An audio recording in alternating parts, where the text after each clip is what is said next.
In this video, I'm going to be building my own cloud server so that I can access files, movies, anything else that I want to host on here from any device on my home network and also outside of my home network as well.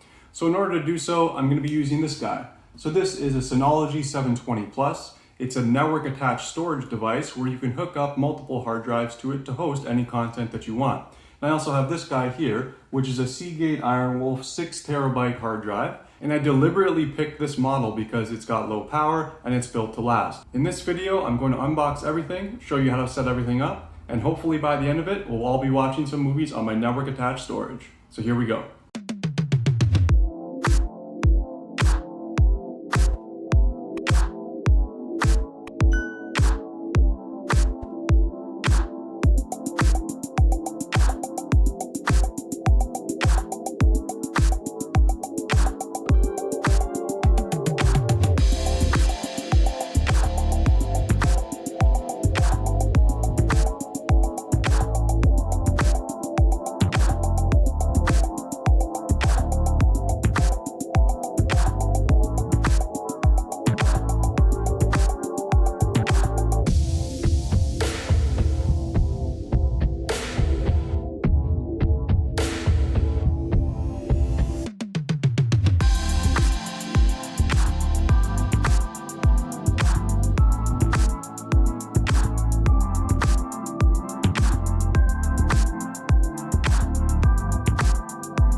Alright guys, that was super easy. It only took 5 to 10 minutes to set everything up. Now if we look at the device, we see some things have changed.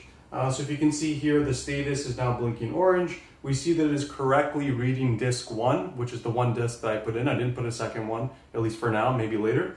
And we see now we have a solid light at the bottom here, this blue solid light, which indicates that everything seems to be working correctly. So the next step, as per the manual, is to go to some website and set all this stuff up. So I'm going to bring you over to my computer desktop now where you can follow along. All right, here we go. All right, guys, here we are on my desktop now.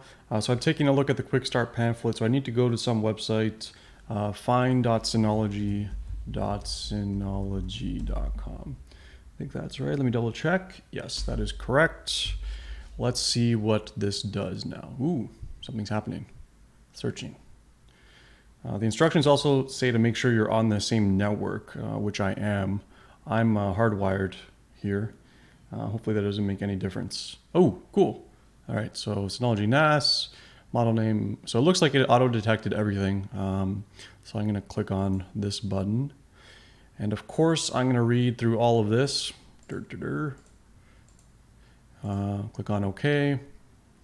What is gonna happen next? Okay, so welcome, setup. Set up your Synology now, device info, okay, we just saw that. Install the latest, what is this? Disk Station Manager, operating system on the NAS, install the latest, okay. I'm gonna do the quick install. Will be removed during installation. Are you sure you want to proceed? This is a brand new drive, so I don't care. If you have one that you're gonna be using that's not brand new, or maybe you have some other stuff on there, you probably wanna get rid of that stuff before you attempt to do this. So I'm gonna click on this guy. Your NAS will be ready in approximately 10 minutes. Please do not turn off the power during the procedure. Okay, so this is going to take a little bit. I'll fast forward it. I just wanted to mention as well, if you're interested in purchasing these two products, I'll put some links down below in the description section where you can buy them on Amazon or Newegg or whatever. I'll give a link to the NAS and also the hard drive that I purchased as well. So I'm just going to fast forward this bit and you guys can watch it as it goes. Here we go.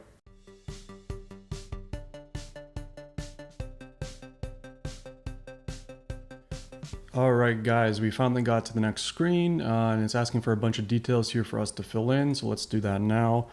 Server name, let's just call this Daniel NAS. Username, sure. Password. Oh man, my password's so complicated, it takes me a few times. There we go. Okay, so that looks good. Click on next now. Sure, save. No, please go away. Create quick connect ID with a new Synology account. I don't know what this means. You got to skip this step down here at the bottom. I'm just going to click on that. Maybe I'll come back to this later. If you skip this step, you'll need to set up port forwarding to remotely access your Synology NAS over the internet. Okay, so this is to set up, like it's saying, like if I'm not on my home network, how to connect to it. So I'm not interested in doing that now. I'm at home. I just kind of want to get everything set up in the most basic way first, then I'll revisit this later. So click that. Let's take a quick guided tour. Share my Synology to allow me to locate it. Someone going to steal it? I don't really want to do that. Okay, smart update. From now on, once a new DSM update is ready, your Synology NAS will automatically check. Okay, so automatic updates, device analytics. Okay, do you want to enable? No. Oh, okay, so we have a guided tour. So tip 1, access all built-in and install packages from the main menu. Okay. Discover my application at the package center. Okay. More settings are available. Okay. Is that it? Like, are we up and running? So at this point, I'm not really sure what to do next because I want to install Plex, which is the software that I'm going to be using to share my content from this NAS box onto my Amazon Fire Stick, which I have on my TV. So I'm going to go and research that really quick and then figure out how it works, and then I'll come back once I know what to do next. All right, guys, so I kind of did a little bit of this offline just as I was following some tutorials. So I'll just show you exactly what I did.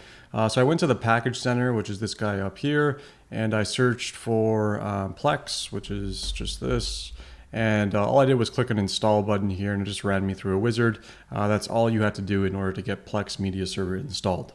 All right, guys, so after messing with this for a little bit, what I figured out was that I needed to add a read-write permission on a certain folder so that it could be visible from outside of the media center.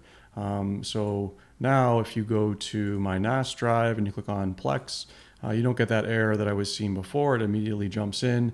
And then if I go into library here, you can see that I've copied over a file here. And then over on the Plex side, I just clicked on open when I went to the package center, and it brings up this guy. I added that library, so that path to that directory, and then I just click scan. So hopefully everything is set up here. So I'm going to go over to my Amazon Fire Stick, which I have Plex client installed on, to see if I can watch this stuff from my TV. So I'll take you over there now. All right, guys, here we are on my TV. So all I had to do was log into my Plex account. And all I did was went over to TV shows after I scanned the library, and you can see now that Westworld is visible. So if I go ahead and click on this guy and click on play, hopefully this will work, and seems like it may. It's thinking about it. Uh-oh, green screen. Oh, and there we go. So this is the intro screen. Looks like everything was set up correctly, and this NAS is now ready to be used to watch any movies I want. All right, everyone, hopefully you enjoyed watching me put everything together and get my Synology NAS set up from beginning to end. As always, please don't forget to hit that like and subscribe button down below, and I'll see you next time.